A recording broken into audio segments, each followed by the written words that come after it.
Oi, tudo bem? Sou Luciano da Fonseca, aqui do canal Em Busca, e desejo a você muita luz e que a alegria possa jorrar do seu coração. Vamos que vamos, pois a vida nos convida a caminhar. Hoje, dentro da história geral, nós vamos ver a economia colonial espanhola. O objetivo é analisar os fatos que resultaram na formação da economia colonial espanhola.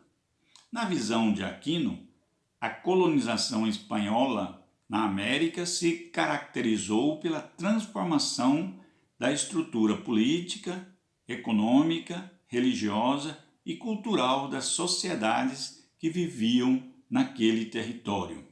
Nesse contexto, os espanhóis introduziram na chamada América Espanhola uma nova religião, uma nova língua, uma nova organização social bem hierarquizada e, acima de tudo, uma nova economia fundamentada no mercantilismo e no pacto colonial. Assim, os espanhóis introduziram a mão de obra forçada e levaram uma série de produtos além mundo para a Europa, como por exemplo a batata, o pau-brasil, o milho, o chocolate e vários outros elementos da economia ameríndia. No contexto do período colonial, as fronteiras do mundo conhecido se alargaram e se modificaram para sempre. Com isso, a base da economia espanhola se concretiza na riqueza que provinha especialmente da mineração, ou seja, do ouro e da prata. Desse modo, a mineração foi a responsável pelo crescimento da agricultura e da criação de gado, necessário para o consumo interno e para a exportação. No centro da economia espanhola se encontrava a exploração mineradora, que foi a atividade econômica principal, ou seja, a mais importante da América Espanhola. Conforme Luiz Azinar, na verdade a economia mineradora foi a responsável pela colonização efetiva da América Espanhola, apesar de que já vinha sendo ocupado tanto o Caribe como a região da América Central. Conforme a historiografia, a colonização da América Espanhola é diferente da colonização da América Portuguesa. Enquanto os portugueses vão conviver com índios praticamente nômades, os espanhóis se deparam com populações ameríndias bem organizadas, com hierarquias sociais definidas e rígidas e por leis, ou seja, existia código de leis que dava toda a dinâmica da sociedade indígena, tanto astecas, maias e outras que se destacam nesse contexto da América Espanhola. Deste modo, a economia colonial espanhola será montada em torno de suas próprias regras tradicionais, como por exemplo a encomienda e a mita. Conforme Arnauld, a encomenda era uma instituição em vigor nos reinos de Castela e foi adaptada no processo de exploração da América Espanhola. A encomenda permitia que o encomendeiro, que era um fidalgo, um colonizador, um chapetone nascido na Europa, poderia cobrar tributos na forma de trabalho ou de bens materiais a determinada população indígena.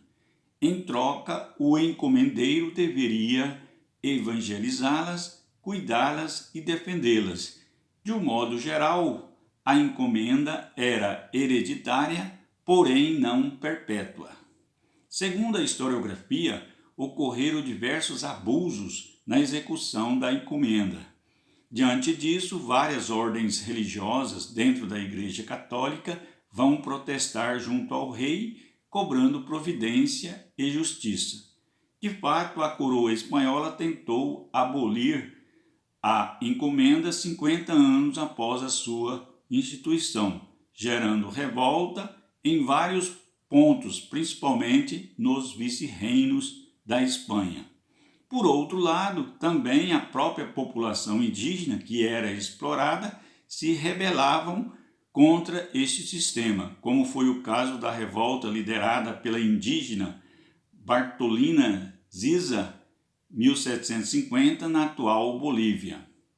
Dentro da economia colonial espanhola, no interior do vice-reino do Peru, os colonizadores vão aproveitar da chamada mita, uma criação inca que garantia a exploração do trabalho indígena. Conforme Ione, a mita consistia numa prestação de serviço que a população masculina devia ao inca, ao rei. Geralmente tratava de um modo de ajudar na construção de templos, de estradas e assim por diante. Em contrapartida, o trabalhador tinha a proteção, a segurança militar e as oferendas aos deuses. A partir da colonização, os espanhóis usaram esta mesma ideia em todo o território do vice-reino do Peru e de outras regiões. Dessa maneira, as tribos indígenas eram confinadas às reduções e obrigadas a pagar um alto tributo ao rei, a fim de pagar por esses tributos. Devia realizar a chamada mita, ou seja, a mita foi utilizada para pagar tributos. A mita geralmente consistia, como já foi dito, no emprego da parte da população na exploração das minas, tanto de ouro como de prata. Embora o trabalho nas minas fosse regulado e deveria ser realizado apenas por 3 semanas, o fato é que as duras condições de trabalhos mataram muitos indígenas que foram obrigados a ali trabalhar. No fundo, a economia colonial espanhola foi caracterizada pela escravidão africana, principalmente nas regiões do gado e da agricultura, e pela exploração da mão de obra indígena na região das minerações. Ou seja, toda a economia colonial espanhola foi montada nesses dois conceitos, na mita e na encomenda. Enfim, o emprego da mita e da encomenda, somada com a escravidão indígena, no contexto da economia colonial espanhola, promoveu o nascimento de uma sociedade desigual, conservadora e bastante explorada na chamada América Espanhola. É isso aí, dê aquele joinha, estou esperando o comentário. Aquele abraço e muita alegria em seu coração.